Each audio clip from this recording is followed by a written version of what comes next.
Hello बढ़ा दे भैया तनिक के हेलो सीटी न दे हेलो हेलो सीटियां न दे हो हेलो हेलो चेक हेलो वाह एक पार्टी का कार्यक्रम खत्म हो अगली पार्टी के 7 बजे लगे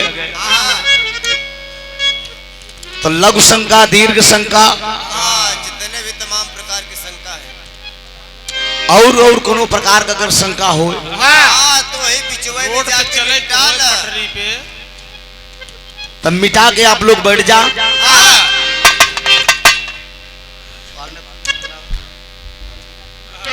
ठीक हो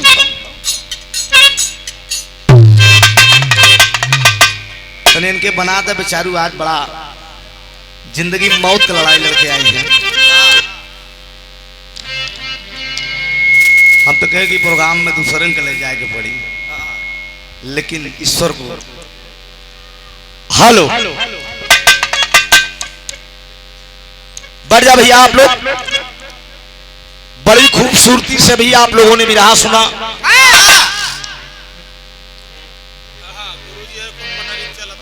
आनंद भी लिए आप लोग छीटा कसी भी मौज मस्ती का भी आनंद लिया बतिया मतलब की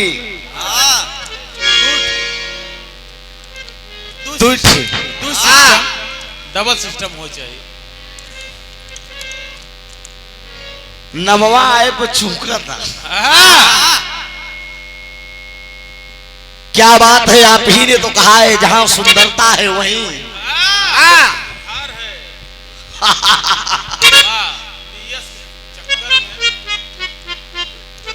इशारा हो धरा धरा देखा है समझ रहा में सब अरे जिसने मेरे बस यही में समझ ला आप कुछ बताने की जरूरत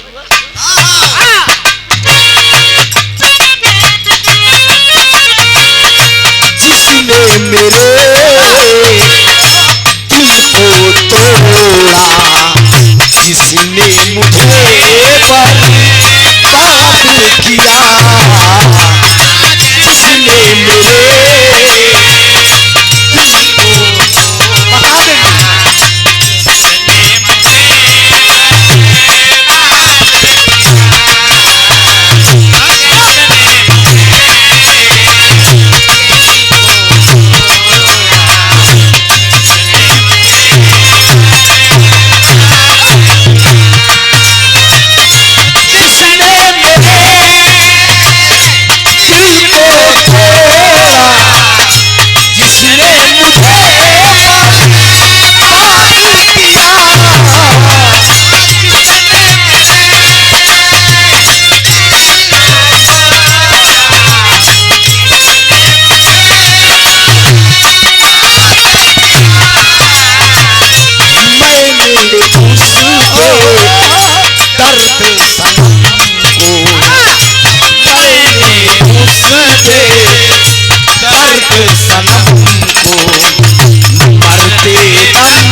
हेलो बढ़ जा भैया आप लोग इत्मीनान से बैठ के आनंद ला।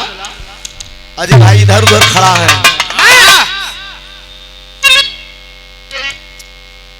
बढ़ जा जिया एक 2 रुपया निकाला था मतलब ठीक है। बहुत बढ़िया अभी आनंद लिया आप लोगों ने समाजवादी गीत का भी, और एक बड़ी खूबसूरती से आप लोगों ने वीर रस का भाव भी सुना। कोशिश इधर से भी रहेगी। दूठीनी के चक्कर का मामला बा। ऐसा बात ना मुसाफिर बात पढ़ते में गवैये तो मजा है भाई। गवैयन का मजा बा जिया से तो हम मजे लेके टारत हो गया। बहुत बढ़िया बहुत मारे जाओगे दम ना।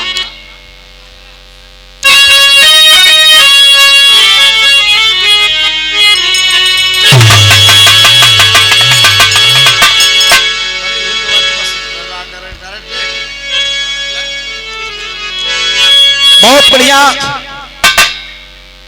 अभी आपने सुना उत्तर प्रदेश की दशा और दिशा तब बदलेगी मित्रों। कलाकार गीत गाकर चला जाएगा। अभी माननीय महोदय जी ने बताया कि जिंदगी में मैंने कुछ नहीं मांगा,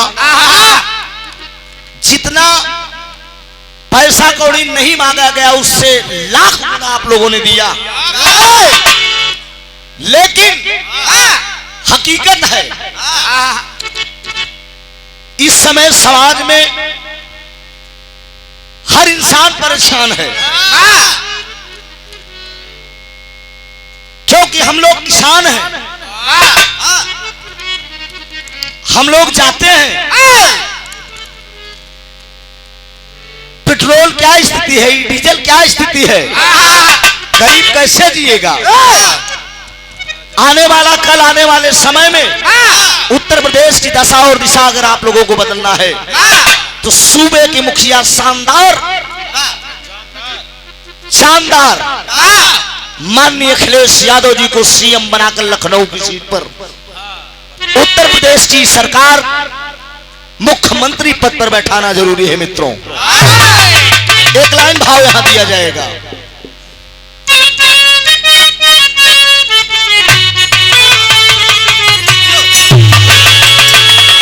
जिया लाल सही परोसत हो गया, इशारा हो।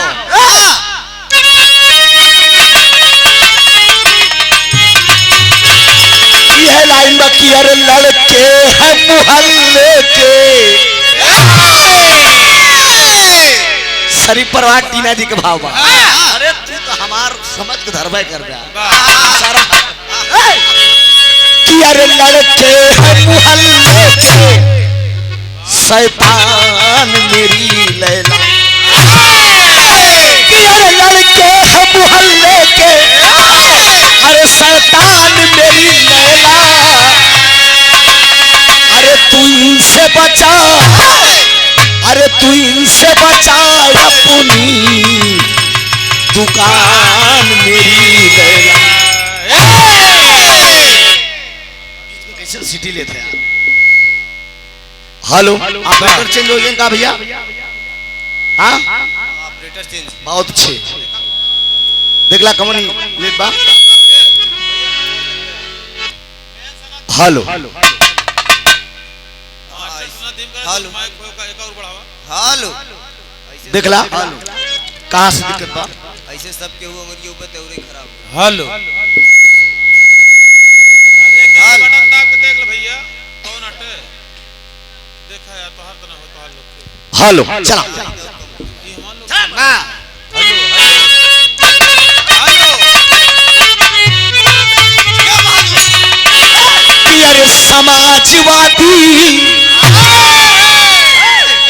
कि अरे समाजवादी पार्टी की पहचान है।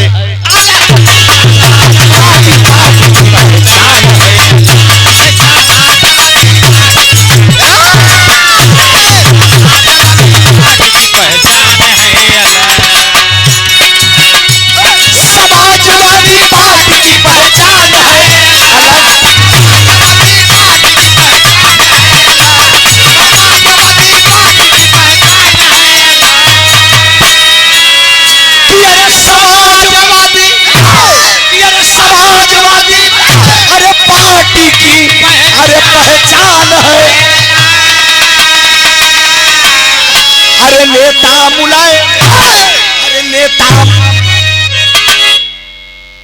सिटी ले लेता वाह हेलो हाल हेलो दिखाओ हेलो हेलो चला कि अरे समाजवादी पार्टी अरे पहचान है,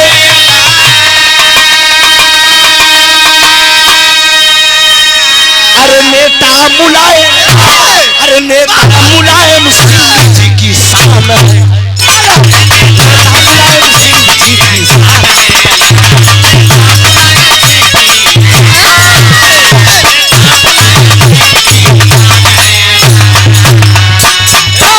चोरों से नहीं मतलब ना डाकू से है नाता, चोरों से नहीं मतलब ना डाकू से,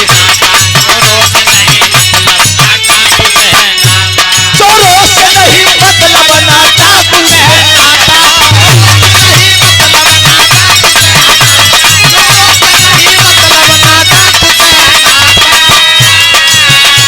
गौर करेंगे मित्रों, हमारे नेता में कोई ताक नहीं है।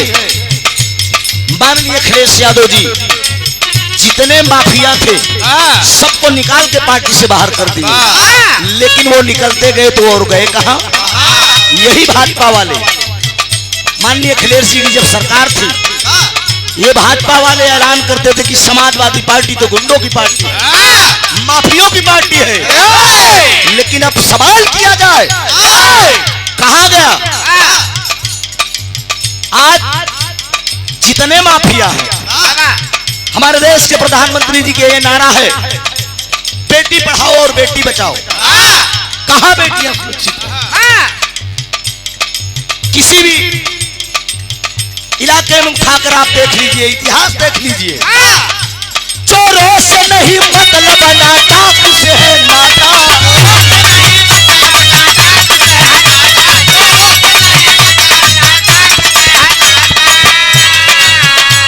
चोरों से नहीं मतलब, अरे ना डाकू से है नाता, अरे जनता के बीच, अरे जनता के बीच इनका सम्मान है,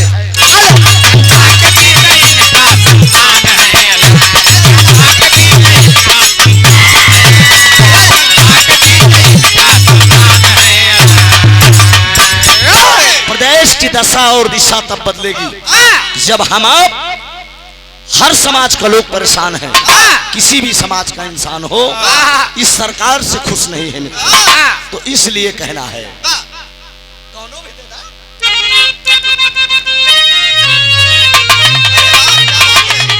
कि अरे खोजता रहा ए भाई खोजता रहा ऐसा नेता न पैदा, खोजता रहा ऐसा नेता न पैदा,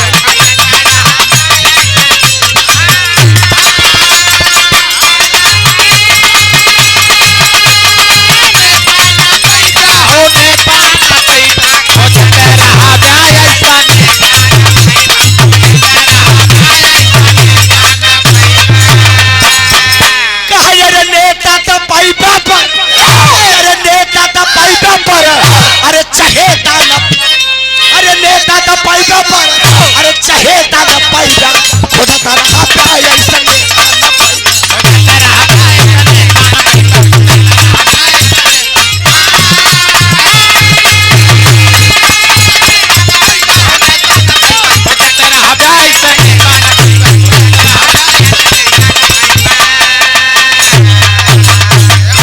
खोजत रहा ऐसा नेता न पैदा। नेता तो इस धरती पे तमाम आप पाएंगे, लेकिन जो गरीबों का दर्द सुने वही असली नेता है।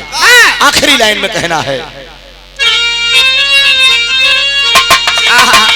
ये जन की आवाज है कि अरे अखिलेश भैया कवन दिन होतई, अरे अखिलेश भैया कवन दिन होतई, तू बनी जाता पीएम कवन दिन होतई,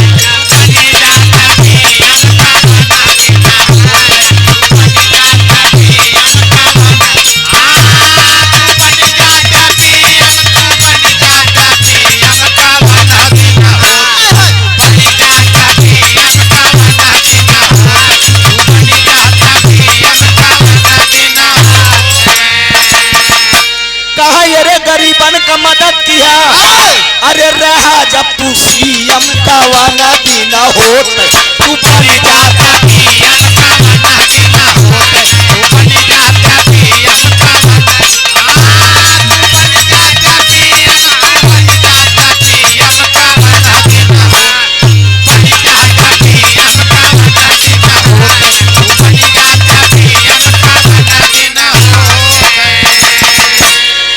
मेरे दोस्त, ये उत्तर प्रदेश नहीं पूरे भारत की ये आवाज है कि कवन दिन होते तू बन जात्या गरीबन का मदद के हर रहा जब तू सीएम, कवन दिन होते तू बन जात्या पीएम। इस भाव के समझते हुए आप कामता प्रसाद यादव जी एडवोकेट साहब, आप महोदय की तरफ से ये 201 रुपया का आशीर्वाद, बहुत बहुत प्रणाम सब भैया के तनिके के बढ़ुबा, बड़ा हमें भार समझ में आवत बा। हेलो हेलो, इको डाउन और तनिक बेस बंद के थोड़ा सा टोन डाला है, मैं पतला करा। Hello hello hello hello, echo थोड़ा और कम करा, ठीक हो। Hello hello hello hello hello, अब ठीक हो, चला बच क्या।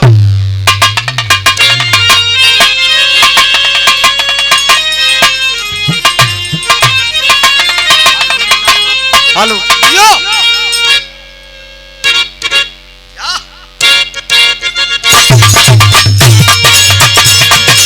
बढ़ा दे, बढ़ा दे, हारमोनियम तनिक बढ़ा कर हल्का से।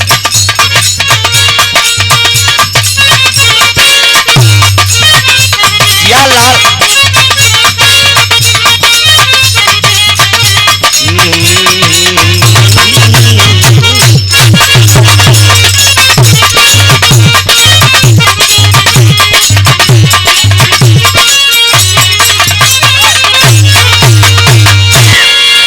आइए, एक बिरहा एक जवान की दास्तान इधर भी मिलेगी। आशा नहीं पूर्ण विश्वास है, कहानी ऐसी ही है, हिंदुस्तान और पाकिस्तान का मैटर इसमें भी है। देखिए, मेरे देश का एक जवान बड़ी खूबसूरती से कहा गया मित्रों, आप जब हमारे तब लागी तब तो खुली ना, मजहब नहीं सिखाता है आपस में बैर करना, हिंदू मुस्लिम सिख ईसाई आपस में हम भाई भाई। लेकिन ऐसी एक कहानी मिलेगी, दो सगे भाई हैं। देखिए मालिक की देन, देखिए एक भाई हिंदुस्तान में और दूसरा भाई पाकिस्तान में, लेकिन दोनों को पता नहीं है कि हम दोनों सगे भाई हैं। ऐसा प्रमाण मिलेगा। आइए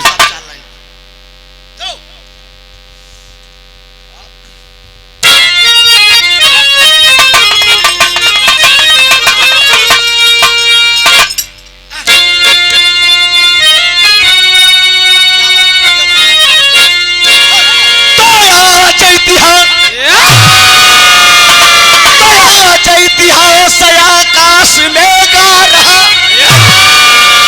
अरे आजाद हम हैं, हमारा तिरंगा, अरे तिरंगा हमारा झुकेगा नहीं, नहीं झुक सके तीन रंगों में रंगा, रंगा है धरती लहू से यही, अरे यही पापी अंग्रेज बचाया था, अरे दंगा हुआ देश आजाद है, आजाद होकर पढ़ते का खाना खाएंगा।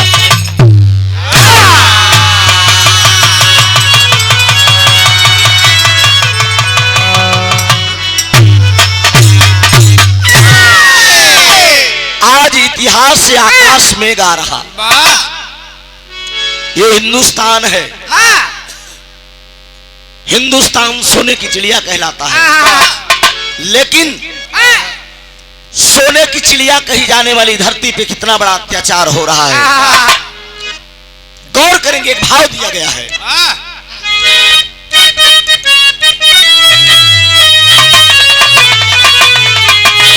यह लाइन में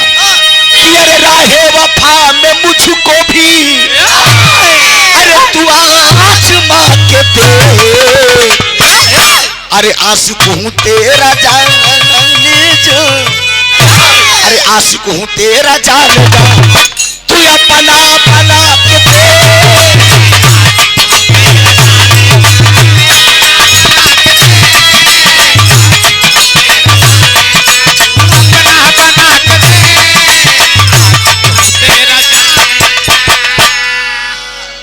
अरे जिया सुजीत बहुत गजब बेटा। अरे सोना कहे में तो चाप का काम करेला। हाँ पढ़वा दे। हम चंद्रभूषण यादव जी, आप प्रधान जी, कमेटी के सदस्य हैं आप। भटोलिया से 201 रुपए का पुरस्कार है। बहुत बहुत प्रणाम। सब भैया का नमन भाव दिया गया।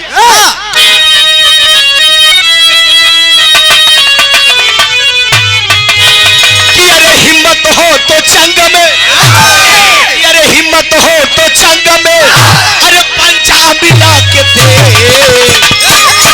आ जाएगा समझ में, अरे आ जाएगा समझ में, अरे जंगा मिला के दे।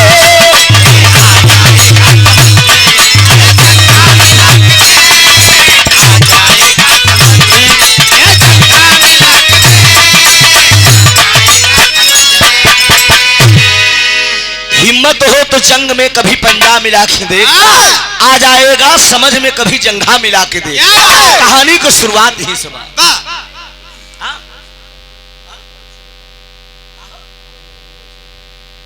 ठीक हो,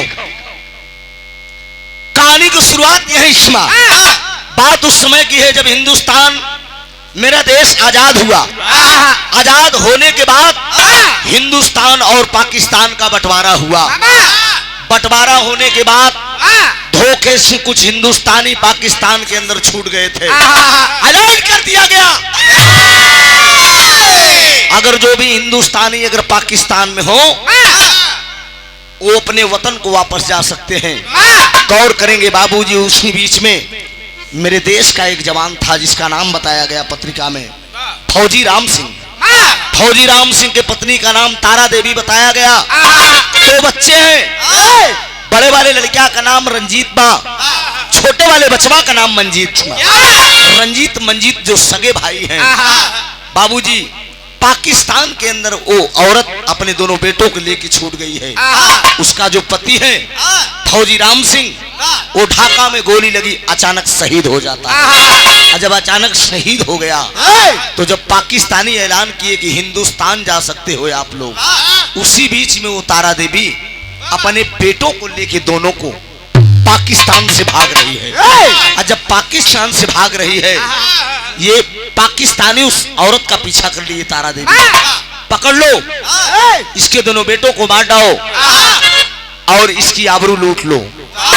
भागते भागते उसको कुछ नहीं सूझा। एक मस्जिद दिखाई पड़ी। उस मस्जिद के अंदर एक मुल्ला जी बैठे रहते हैं। मुल्ला जी के सामने आंखों में आंसू लेकर वो औरत एक बात कहती है। यहाँ एक भाव बा,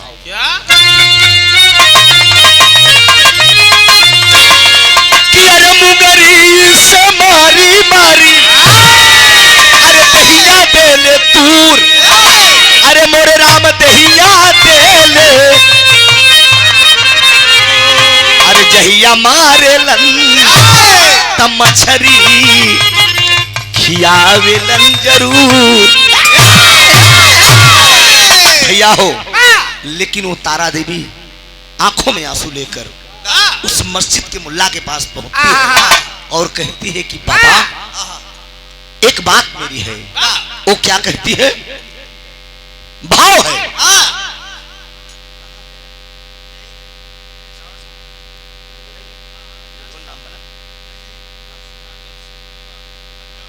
और ये बड़ा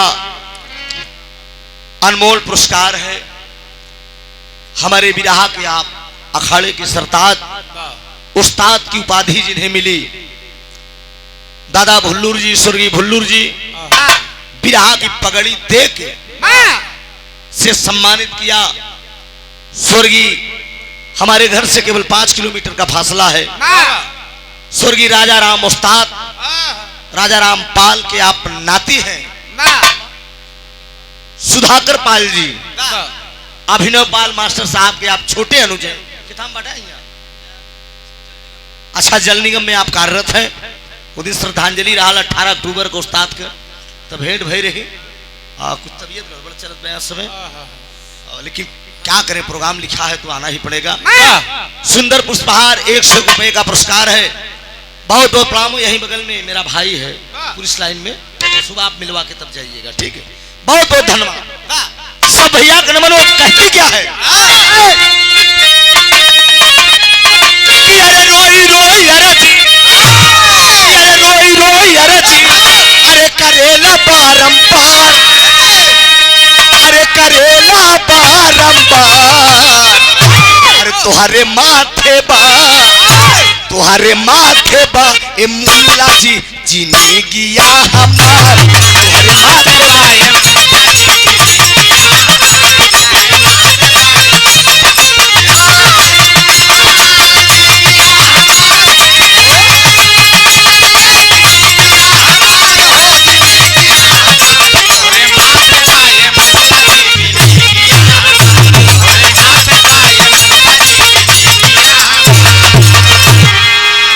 यही बात तो कहती है कि सीमा वापस स्वामी हमारे हो गई ले सपाना। अच्छा दयो सूरज गोदी दुई गो सुगाना, अरे करल चाहे पापी, अरे करल चाहे पापी हमारे, अरे बगिया उजाड़, अरे मोरे राम बगिया उजाड़, कि तुहरे माथे बा ए मुल्ला जी जिंदगिया हम। ए भैया, यह बतिया तारा देवी कहले बा, बाबा मेरे पीछे कुछ कट्टरपंथी लगे हैं, मेरे दोनों बेटों को मारना चाहते हैं और मेरी आबरू लूटना चाहते हैं।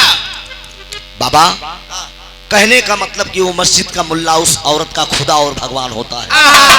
दे दिया, कहा बिटिया तुम मेरी मस्जिद में छिप जाओ, अपने दोनों बेटों को लेकर तुम मस्जिद में छिप जाओ, कोई तुम्हारा बाल नहीं बाका कर सकता। गौर करेंगे बाबूजी, वो तारा देवी करती क्या है, मस्जिद में लेकर दोनों बचवन को छिप जाती है। पाकिस्तानी साले आते हैं आतंकवादी, पूछते हैं कि बाबा एक महिला गई है, दोनों बेटों को लिया, दो बच्चों को लिया है और अकेले है, वो इधर से गई है। काट कर मुल्ला जी भगाते हैं, कोई महिला नहीं दिखाई पड़ी। जब चली, वो पाकिस्तानी चले जाते हैं तो निकल कर तारा देवी मस्जिद से जब जाने लगती है तो मुल्ला जी से एक बात वो कहती है, बाबा मैं आपका एहसान नहीं भूलूंगी। कहा बिटिया कौने बात का एहसान, एहसान किस बात का है। नहीं बाबा, आपने मेरे बच्चों की जिंदगी बचाया है, मेरी आबरू बचाया है, इसके बदले में मैं आपका पूरी जिंदगी एहसान मंद रहूंगी। लेकिन बाबूजी, मुल्ला जी कहते हैं कि अल्लाह खुदा ने सब कुछ दिया, एक बात की कमी है। कौने बात की कमी बा, कल कमी है बा, खुदा ने कोई संतान नहीं मुझे देना है, तो हमारे बुढ़ाई के लिए इमे दुई लड़कन में खिलैका हमें देता। ये बात जब तारा देवी सुनती है, कहती है कि बाबा जिंदगी की सबसे अनमोल धरोहर आपसे कोनो मतारी अपने बचवा के कैसे दे बाबा। लेकिन भैया हो, विराग सुनने वाले श्रोता बंधु गौर करेंगे, छोटा वाला बचवा जवन बा मंजीत का उठा के मतारी तारा देवी दे देती है मुल्ला जी को। और जब मुल्ला जी को दे देती है तो मुल्ला जी वादा किए थे तारा देवी से कि एक दिन पढ़ा लिखा कर इसको मैं पाकिस्तान का मेजर बना दूंगा। यह लाइन बदल गई भाई का। अशोक प्रधान बनुआ नगवा सोनभद्र से 201 रुपया का पुरस्कार। बहुत बहुत प्रणाम। सब भैया का नमन बा, आशीर्वाद की इच्छा हो। बड़ा मर्दे मिजाज से बैठल हुआ, चला काम करा।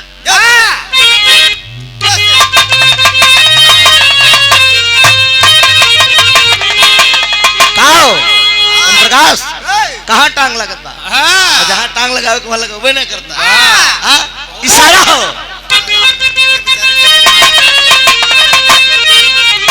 कहा अरे छोड़ गई रे, अरे छोड़ गई रे रात सुतले से जरिया पे। ये लाइन बा। लेकिन जब दोनों बचवा, बड़ा वाला भाई हिंदुस्तान में, छोटा वाला बचवा पाकिस्तान में, तो भाई का कि अरे भुलाई गई ले, अरे भुलाई गई ला तू नौ धर्म के पीछे, भुलाई गई ला तू नौ धर्म के, भुलाई गई ला तू नौ धर्म के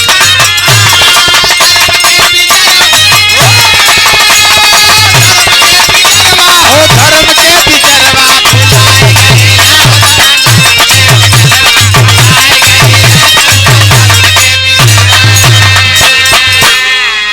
ए भैया रंजित बीरानवा, अरे अब घरवा पे अइले मंजी सुगनवा, अरे मजीद होई कहा अरे इस्लामी मजहब, अरे इस्लामी मजहब कबूल कइले, आई गइले गुण धर के,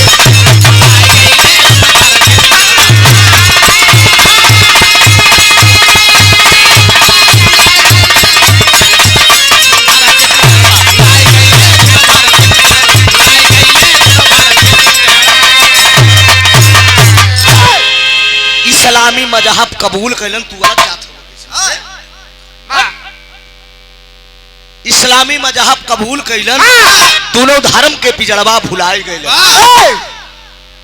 इस्लामी मजहब को कबूल कर लिया। समय के चलते उस बच्चे का नाम मंजीद से मजीद अली रख दिया गया। जब मजीद अली नाम पढ़ा लो लड़किया का, वो पाकिस्तान की तरफ से लड़ रहा है, अब बड़ा वाला भाई हिंदुस्तान की तरफ से।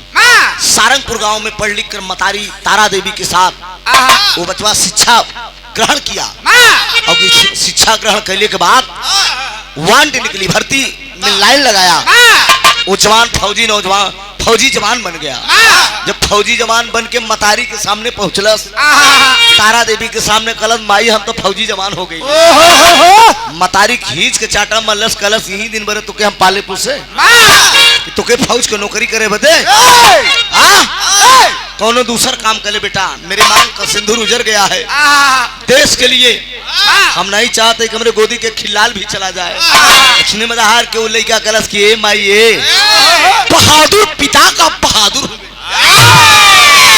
बहादुर पिता का बहादुर हूँ बेटा।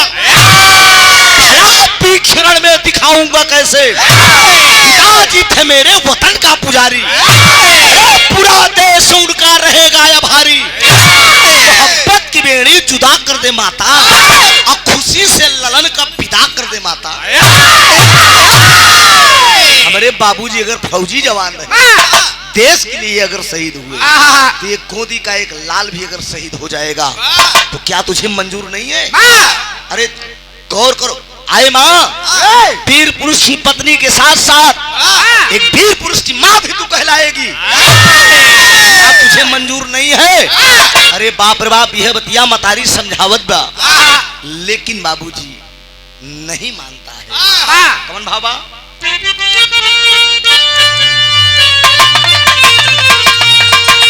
नहीं मानता है।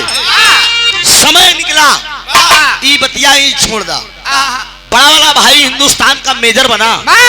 रंजीत जब मेजर बन गया, मालिक की ये देन देखिए कि छोटा वाला भाई जो है मंजीत जिसका नाम था, वो भी पढ़ लिख कर पाकिस्तान का मेजर बन गया। समय का दौर आया, हिंदुस्तान और पाकिस्तान से लड़ाई छिड़ती है। वो लड़ाई करे बदे जब जवान चलल बा, और समय का भाव मिलल बा।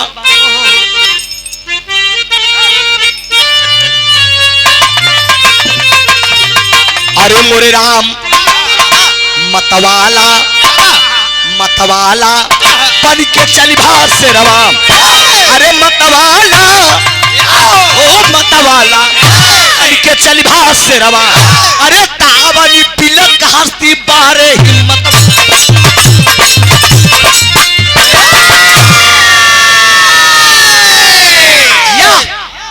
दोनों में पर्ता भेजा चाहिए, न लगे कि इलाहाबादिये केवल गावत है। हाँ?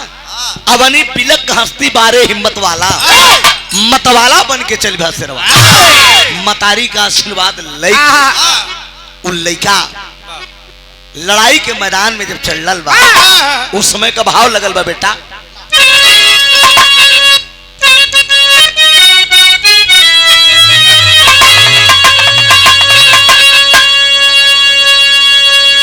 यह लाइन बा बड़ा खूबसूरती से ना ज्यादा उहे वाला ज्यादा यह लाइन बा। अरे हम गवनवा नहीं जा हम गवनवा नहीं जा नहीं लगी तला तला यही गनवा नहीं लगी तला तला यही गनवा गवनवा नहीं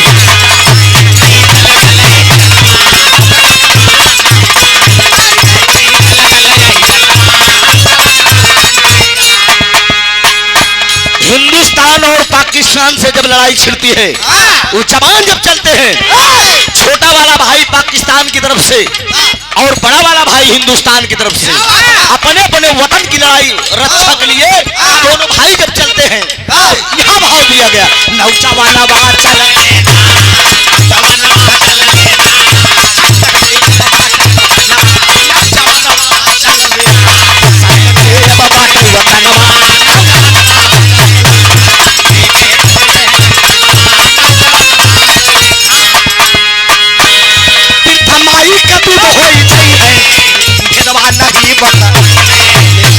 नहीं बता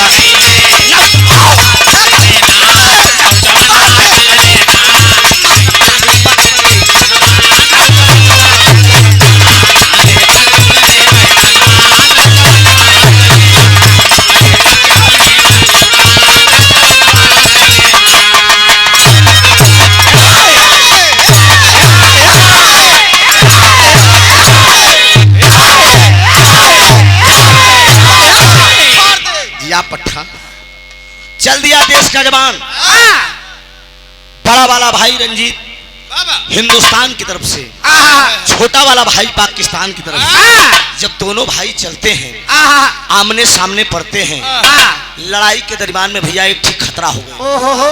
खतरा का भाई जो छोटा वाला भाई था मजीद अली जिसका नाम था पाकिस्तान का मेजर वो पकड़ के हिंदुस्तान के मेजर रंजीत को पकड़ के बंद करके ले जाता है पाकिस्तान में। कोड़ों की बरसात करने लगा और जब कोड़ों की बरसात करने लगा तो पता पूछता है तू कहां का रहने वाला है। वो नौजवान कहता है कि बलिदानी मेरी मातृभूमि। अरे बलिदानी मेरी मातृभूमि अरमान न दिल का सहती है देश के ही हम वासी हैं जिस देश में गंगा चूहे की औकात तेरी अरे चूहे की औकात तेरी बिल्ली से नजर मिलाता है का बच्चा गीदड़ है तू शेर से लड़ने आता है। क्या करेगा तू मेरा पता पूछ तू पाकिस्तान का मैं हिंदुस्तान का लेकिन मंजीद अली कहले बकिन्ना हमें कुछ खतरा लगा था तू हिंदुस्तान का है तो जरूर लेकिन मेरी शक्ल और तेरी शक्ल एक जैसी है मेरा तेरा कोई जन्मों का नाता लग रहा है। क्या बात है अरे कोई राज है बताओ इसको क्यों छिपा रहे हो। गौर से जब पूछा बाबूजी मिला के पूछा तो वो बताने लगा कहा मैं सारंगपुर गांव का मेरी माँ का नाम तारा देवी है मेरे पिताजी फौजी जवान थे ढाका में अचानक गोली लगी शहीद हो गए। मैं उसी फौजी राम सिंह का बेटा रंजीत हूँ। हिंदुस्तान में सारंगपुर गांव में मेरा घर है। मेरी माँ का नाम तारा देवी है।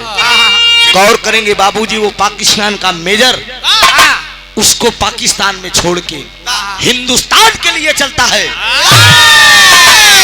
फौजी राम सिंह का पता पूछते पूछते वो सारंगपुर गांव में आ जाता है। जब सारंगपुर गांव में आया है तो मतारी दोनों आंख अंधी हो चुकी बा। अपने बचवा दोनों लड़कियन के याद में अपने पति के याद में जब आंख अंधी हो चुकी है एक दिन मजीद अली रंजीत बन के सवाल कर बैठा माई सब कुछ तो हम देखीला ए माई सब कुछ तो हम देखिला, लेकिन तोरे मांग में हम कभी सिंदूर ना देखली। अब बाबूजी कहाँ हुआ, बात का हमारी साफ साफ बतावा। तो यह तो बात कल मोरे लाल करे जवा तो चीर देला बेटा, बतावत तो मतारी का बतौले बा।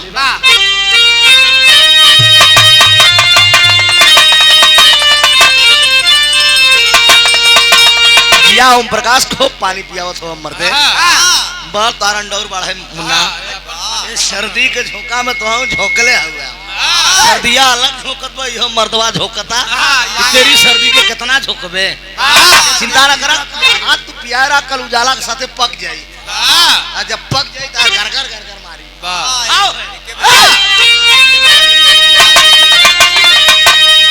यह कहले बा कि रोवेली नी मतारी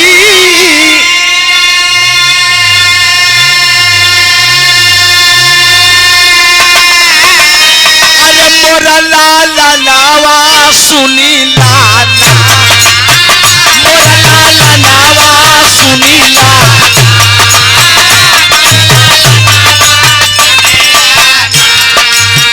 बतिया पे धई जई से बनावा, बतिया पे धई जई से बनावा, मोरा लाला नवा सुनाना। बतिया पे धई जई से बनावा,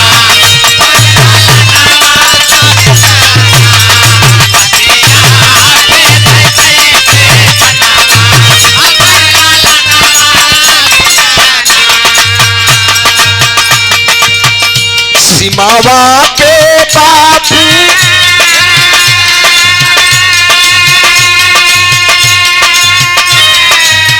तोहरे मारला गईलन, औरे मारल गईलन।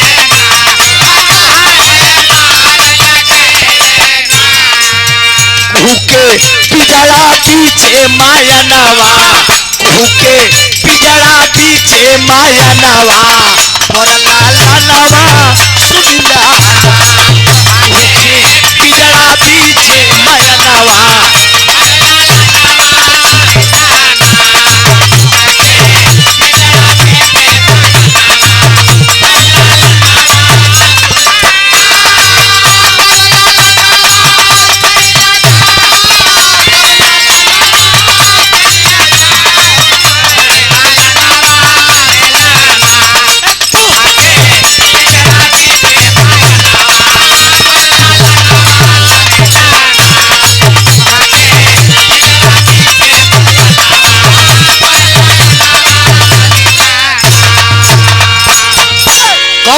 बाबूजी ओ तारा देवी दोनों आंख अंधी रोक रवा दे रही है कि बेटा तू दो भाई था, सीमा पे तेरे पिताजी अचानक ढाका में गोली लगी शहीद हो गया। जब तेरे पिताजी शहीद हो गए तो तू दो भाई था, पाकिस्तान से लेकर मैं भागी थी तुझे हिंदुस्तान के लिए। कट्टरपंथी पीछे लगे थे, मस्जिद में मैं छिप गई थी और मुल्ला जी ने शरण दिया था। मुल्ला जी तुम दोनों भाइयों की जिंदगी और मेरी आबरू बचाने के चक्कर में तेरा जो छोटा भाई था एहसान तले में दब गई और मांग लिए मुल्ला जी, मैंने तेरे छोटे भाई को दे दिया और मुझसे वादा किए थे कि एक ही मैं पाकिस्तान का इसको मेजर बना दूंगा। गौर करेंगे बाबूजी, बिरहा हमारे एकदम ऐसे साफ झलकत हुई आप लोगों के बीच में। थोड़ा से एकदम कहानी स्पष्ट होनी चाहिए। मार बहुत चिल्लाए देवे का मतलब ना बाकी मार चिल्ला के गा दी तब मतलब कि कहानी स्पष्ट होनी चाहिए। पाकिस्तान में मैंने छोड़ दिया छोटे वाले भाई को और आज उसी एहसान के बदले में दब गई।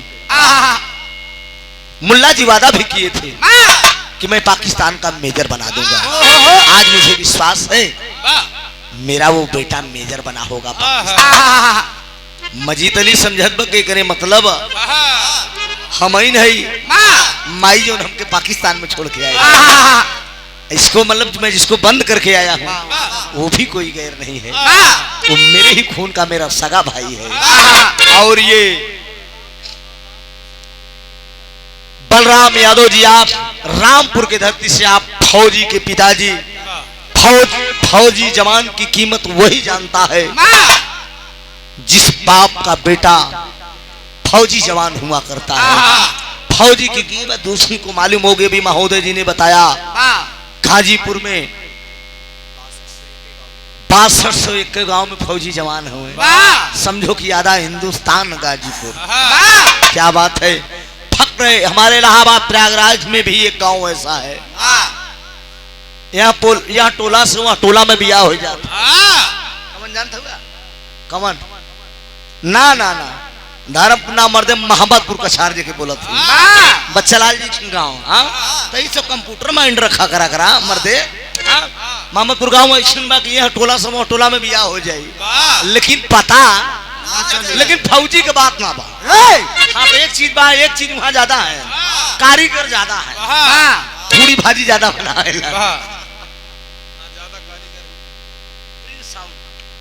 प्रिंस साउंड आप मिर्जापुर से 101 रुपया का पुरस्कार।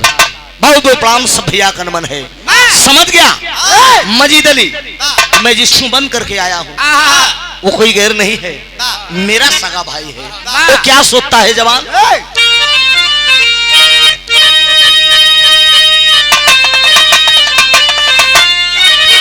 अरे दहल गया सुनमाई का रुदाना छतिया फाटला। अरे दहल गया सुनमाई का रुदाना छतिया फाटला।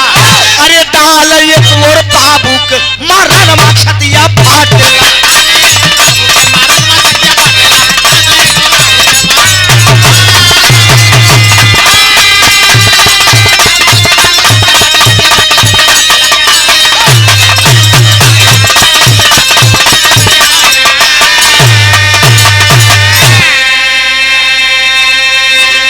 पाकिस्तान जेल के अंदर, अरे पाकिस्तान जेल के अंदर मेजर मजीद गईला ने आई हो।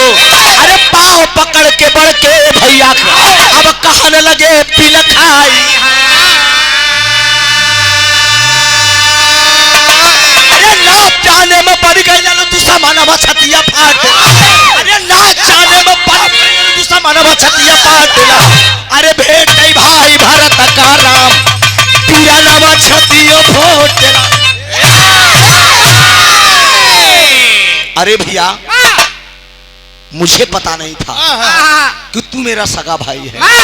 मतारी ने सारी बात मुझसे बताया है। हम दोनों सगे भाई हैं। पाकिस्तान आया है, जेल का फाटक खोला, मेजर रंजीत के चरणों पर गिर गया मजीद अली। इतने में रंजीत कहने लगा कि पगले तू पाकिस्तान का मेजर, मैं हिंदुस्तान का मेजर, मेरा तेरा क्या नाता है?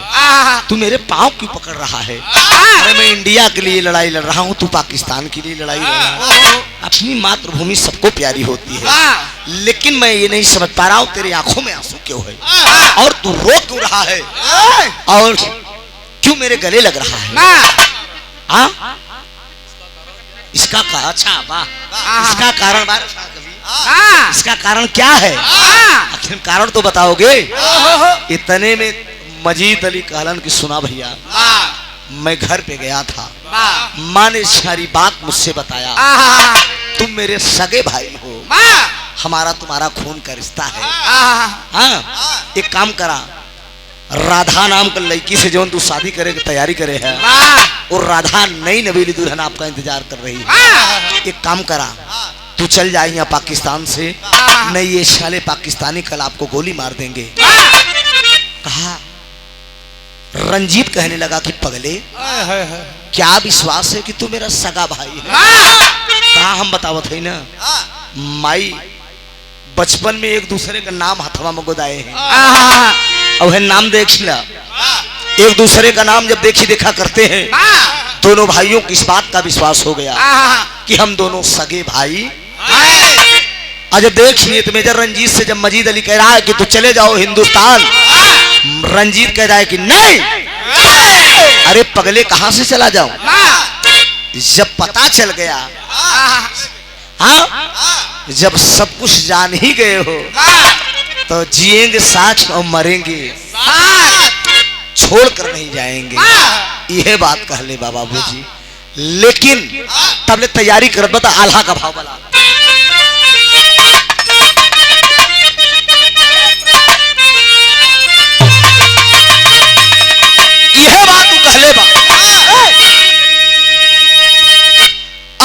भाई जैसे ही ता नहीं, अरे भाई जैसे ही ता नहीं, अरे भाई जैसा मुतैया न भैया।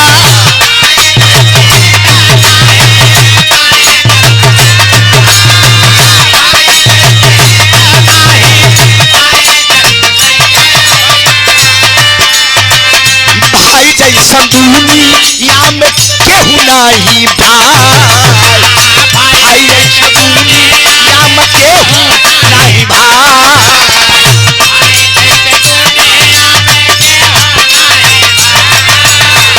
चलिया से चाली भावा, चलिया से चाली भावा, मैं जरा रखता भैया।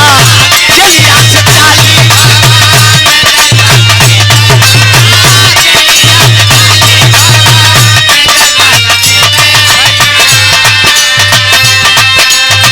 सारंगपुर गाँवा में, सारंगपुर गाँवा में पहले या बयान।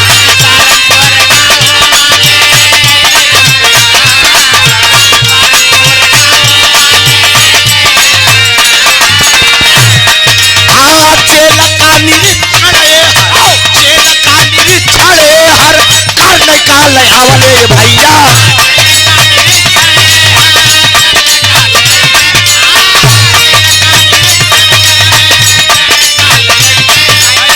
एक कैदी जेलावा से रहलन फरार, एक कैदी जेलावा से रहलन।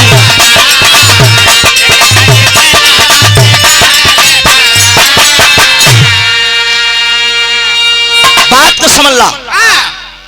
मजीद अली कहता है कि भैया तो हिंदुस्तान चले जाइए, नहीं ये कल पाकिस्तानी साले गोली मार देंगे।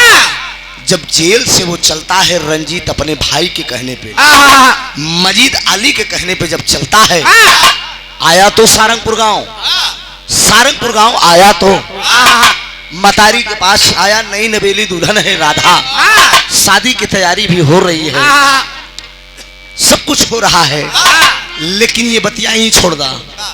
लेकिन उधर पाकिस्तान में का होता, जेल का निरीक्षण वो हर कर्नल का रैया वाले।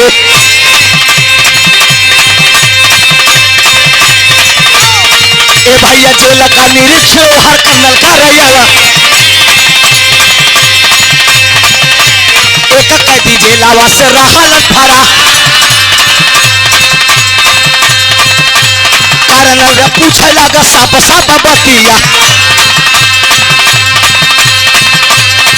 अरे बतिया का साफ साफ करना बयान हो।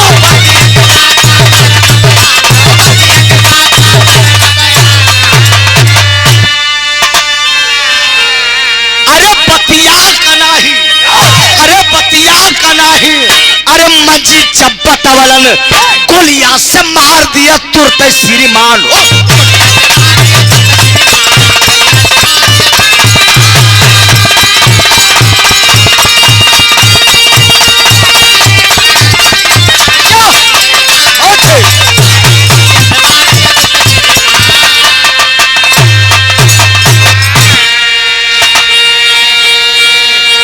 जेल का निरीक्षण करने लगा कर्नल। रंजीत आया है सारंगपुर गांव राधा के साथ, शादी का तैयारी करत हूँ। लेकिन एक दिन कर्नल निरीक्षण करने लगा, कैदियों की गिनती करने लगा, तो गिनती के तहत पता चलता है कि एक कैदी कम है। कौन कम है? हिंदुस्तान का मेजर रंजीत नहीं है। बुलाता है कर्नल, बुलाया मंजीत अली को, इधर आओ। मजीद अली को बुलाया है, बुलाया के पूछना से इधर आओ। हाँ बोलिए क्या बात है? घर के याद आया बताओ। वो हिंदुस्तान का मेजर कहाँ गया? कहा मैं नहीं जानता हूँ। मैं कहा जानू कहाँ गया? कहा एक दिन तुम दोनों आपस में बात कर रहे हो, तेरी ही चाल है? नहीं तो साफ साफ बता दो। नहीं बताता है मजीद अली। इतने में कर्नल उठाता है, पिस्टल चला देता है, मार दिया। जो गोली लगती है वो जवान गिर जाता है। सुबह खबर पहुंचती है इंडिया, सुहागरात की तैयारी रंजीत करत रहलन। दुल्हन के शादी ब्याह कह के हाँ इतने में पेपर के माध्यम से खबर पहुंची है हिंदुस्तान के मेजर रंजीत अली को फरार होने के आरोप में पाकिस्तान के मेजर मजीद अली को गोली का शिकार बनाया गया। खबर पहुंची बा पेपर में देखता है जवान तमतमा उठा बौखला गया, उठा लेता है पिस्टल, सोच रहा है या परमात्मा मेरे सामने एक ऐसी परीक्षा है, एक तरफ भाई मेरा मारा गया, दूसरी तरफ मेरी नई नवेली दुल्हन है। क्या करे? अच्छा काम मर्दे बोल जाता कुछ पता नहीं चला। नए नवेली हेलो और भाई कितने बढ़ा रहे हो? बढ़ा दे इनके तो जो उनकी दिक्कत हो बता ना मर्दे ला। हेलो अब सही बात नहीं, जब ना सही हो तो बताना भौं भौं करत है। खुल के बतावा, खाली गड़िए पे भौं मारेला हूँ मारा तब समझी ना, छुच्छा खाली मारा था मर्दे। बड़ा पहलवान तो हम समझत रहे। तैयारी कर दिया, जवान सोच रहा है परमात्मा मैं क्या करूं। एक तरफ नई नवेली दुल्हन है सेज पे, एक तरफ दुश्मन मेरे भाई को मारे हैं। वो आखिर में नौजवान क्या सोच रहा है? आखिरी भाव बहुत कुछ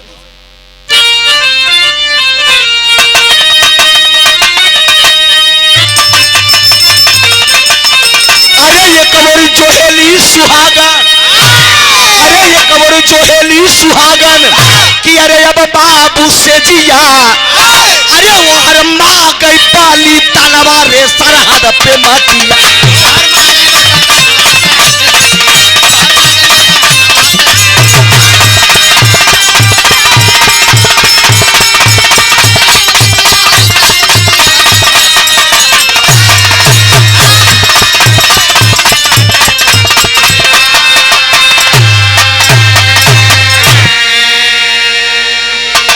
बौखला गया जवान, सोचने लगा अपने मन में, एक तरफ नई नवेली दुल्हन है उधर शेष पर इंतजार कर रही है, एक तरफ मेरा भाई शहीद हुआ है।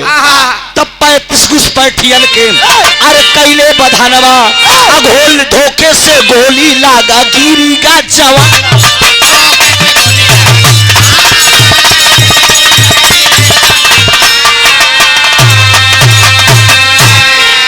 अरे यह शहीदन का अब बाट अब बाबू गतिया।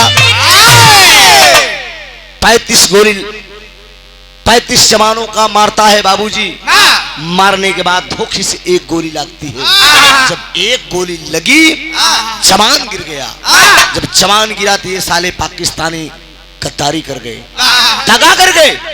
उस जवान को खींच लिए बॉर्डर में अपने सराद में ले जाने के बाद ताबूत में पैक करके दोनों भाइयों की लाश हिंदुस्तान भेज दी। मतारी इंतजार करत बा, दोनों आंख अंधी मेरा बेटा आता होगा, देश की रक्षा करके मातृभूमि की रक्षा करके मेरा लाल आता होगा। नई नवेली दुल्हन है जो हाथ की मेहंदी भी नहीं छुटी है, वो भी सोच रही है। हर मतारी बहन का सपना होता, हर पत्नी का ये सपना होता है मेरे आंख के सामने मेरा सुहाग रहे। याद कर लेना बाबूजी, दुनिया में कितना बड़ा भी आप दौलत कमा लीजिए, कितना बड़ा धन कमा लीजिए, लेकिन अगर बीवी बच्चे अगर आपके नहीं खुश हैं तो इंसान का सारा कमाया हुआ धन बेकार है।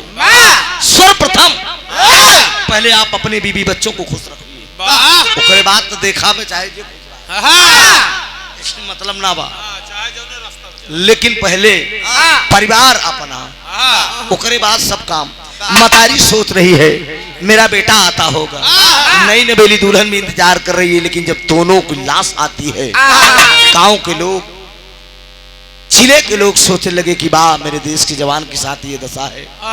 अंधी मतारी को कुछ न सूझा, मतारी अपने बचवा का लाश पकड़ कर रोवत बा।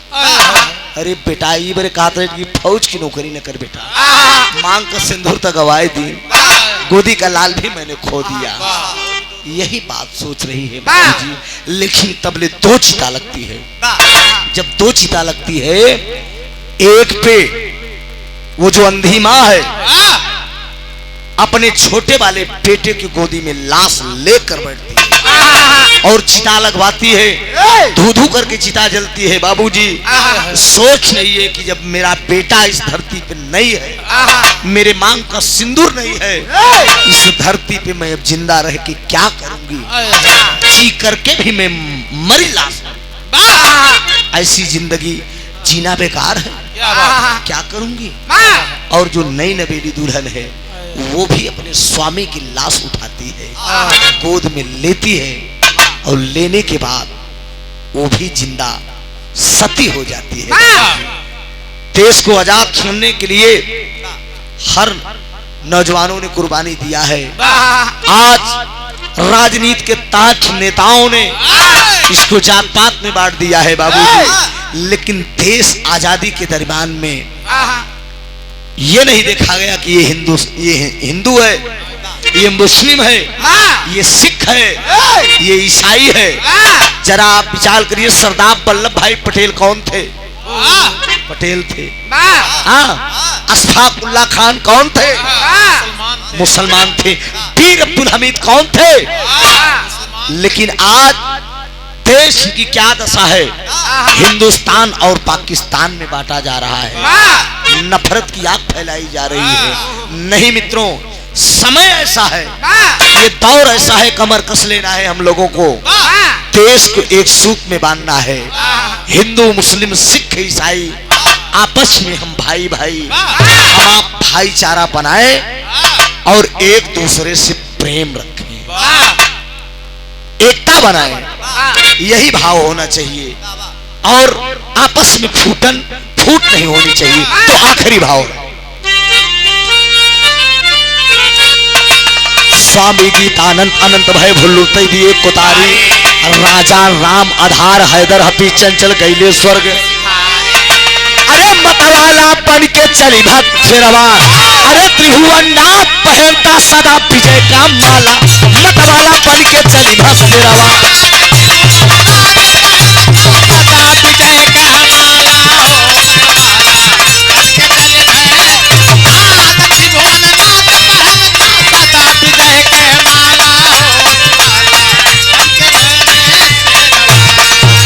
जन्म जन्म का साथ है, जन्म जन्म का साथ है हमारा तुम्हारा, तुम्हारा हमारा।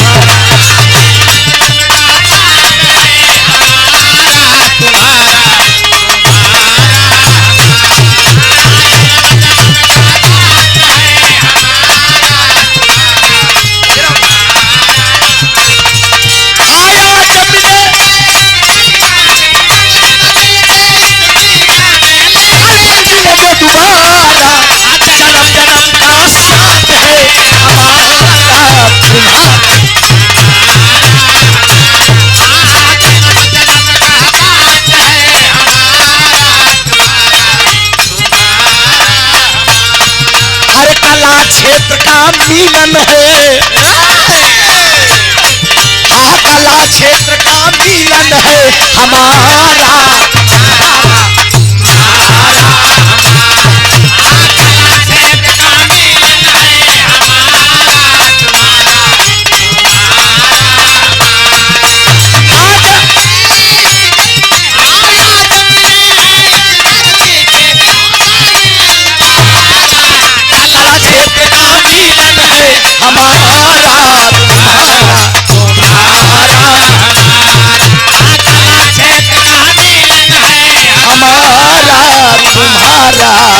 तुम्हारा